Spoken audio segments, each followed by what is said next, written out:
Zephaniah Chapter 1. The word of Jehovah that occurred to Zephaniah the son of Cushi, the son of Gedaliah, the son of Amariah, the son of Hezekiah, in the days of Josiah, the son of Amon, the king of Judah.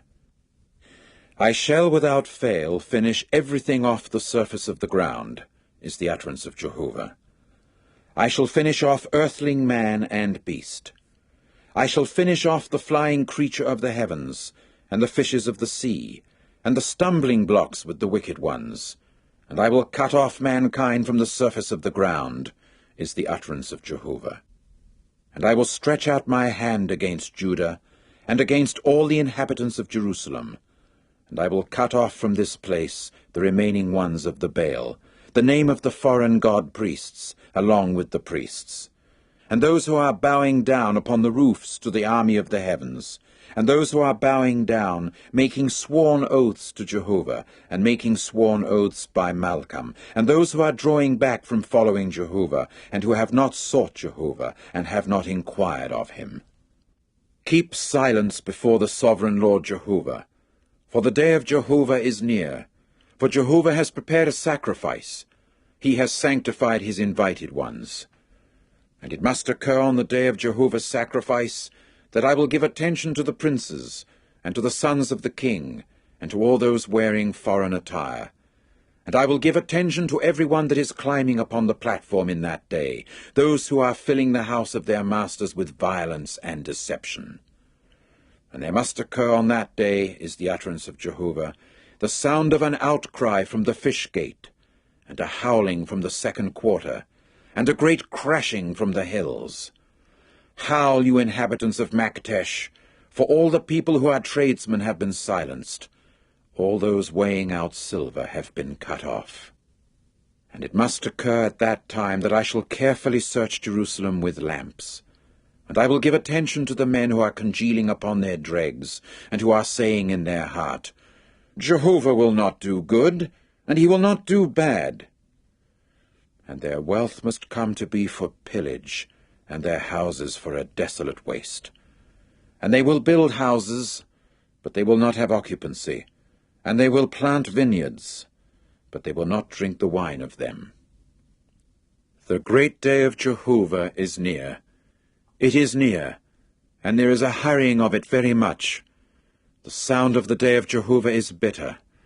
There a mighty man is letting out a cry.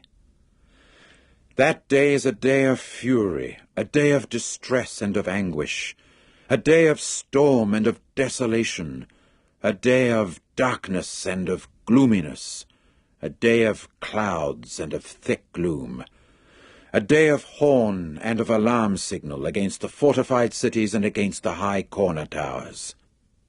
And I will cause distress to mankind, and they will certainly walk like blind men, because it is against Jehovah that they have sinned.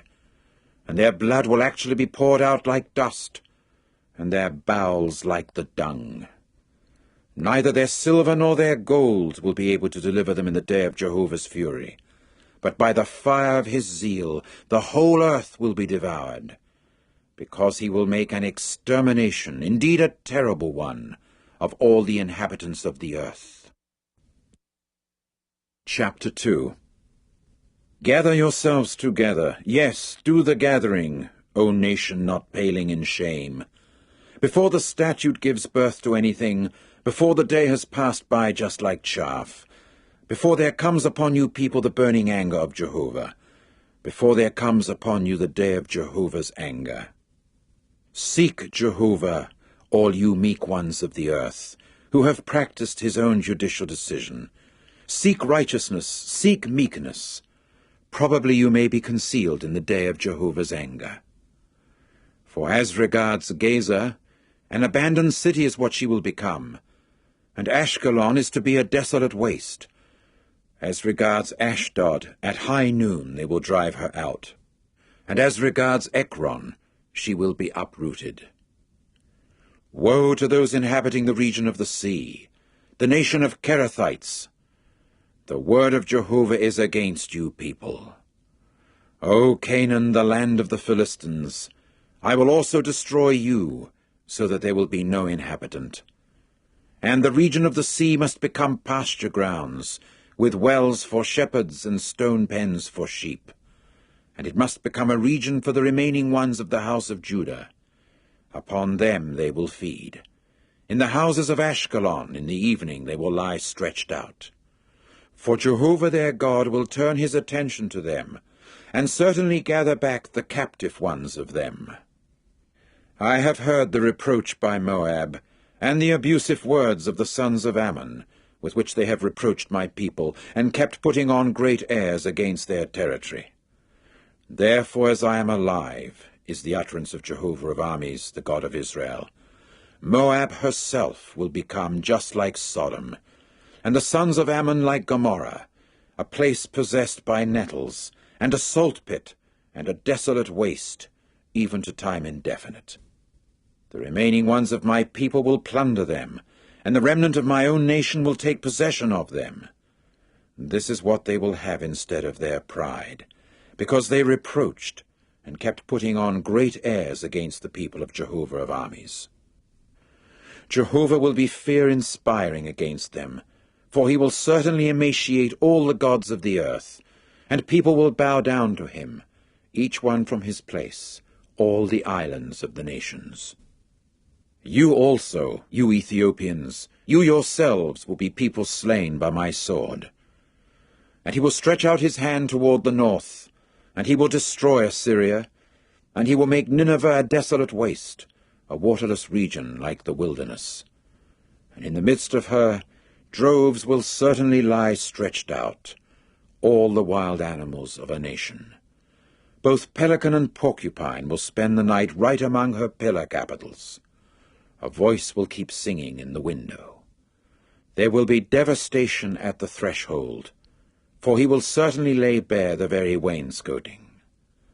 This is the exultant city that was sitting in security, that was saying in her heart, I am, and there is nobody else.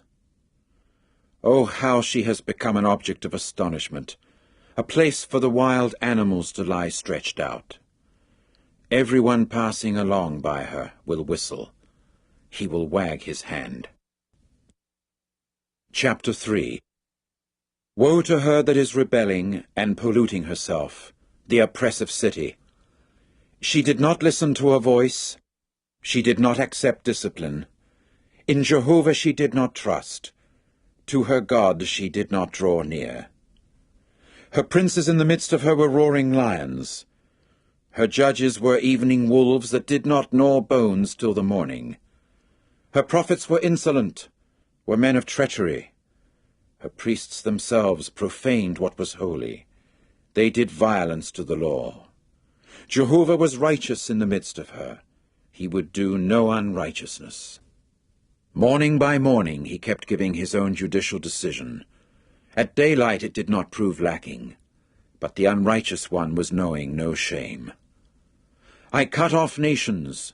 Their corner towers were desolated. I devastated their streets, so that there was no one passing through. Their cities were laid waste, so that there was no man, so that there was no inhabitant. I said, Surely you will fear me. You will accept discipline, so that her dwelling might not be cut off. All that I must call to account against her. Truly they acted promptly in making all their dealings ruinous. Therefore keep yourselves in expectation of me, is the utterance of Jehovah, till the day of my rising up to the booty. For my judicial decision is to gather nations, for me to collect together kingdoms, in order to pour out upon them my denunciation, all my burning anger, for by the fire of my zeal all the earth will be devoured. For then I shall give to peoples the change to a pure language, in order for them all to call upon the name of Jehovah, in order to serve him shoulder to shoulder. From the region of the rivers of Ethiopia, the ones entreating me, namely the daughter of my scattered ones, will bring a gift to me. In that day you will not be ashamed because of all your dealings with which you transgressed against me. For then I shall remove from the midst of you your haughtily exultant ones, and you will never again be haughty in my holy mountain. And I shall certainly let remain in the midst of you a people, humble and lowly, and they will actually take refuge in the name of Jehovah. As regards the remaining ones of Israel, they will do no unrighteousness, nor speak a lie, nor will there be found in their mouths a tricky tongue, for they themselves will feed and actually lie stretched out, and there will be no one making them tremble. Joyfully cry out, O daughter of Zion. Break out in cheers, O Israel. Rejoice and exult with all the heart, O daughter of Jerusalem. Jehovah has removed the judgments upon you. He has turned away your enemy. The King of Israel, Jehovah, is in the midst of you. You will fear calamity no more. In that day it will be said to Jerusalem, Do not be afraid, O Zion. May your hands not drop down. Jehovah your God is in the midst of you. As a mighty one he will save. He will exult over you with rejoicing. He will become silent in his love.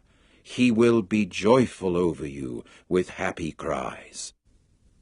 The ones grief-stricken in absence from your festal season, I shall certainly gather together.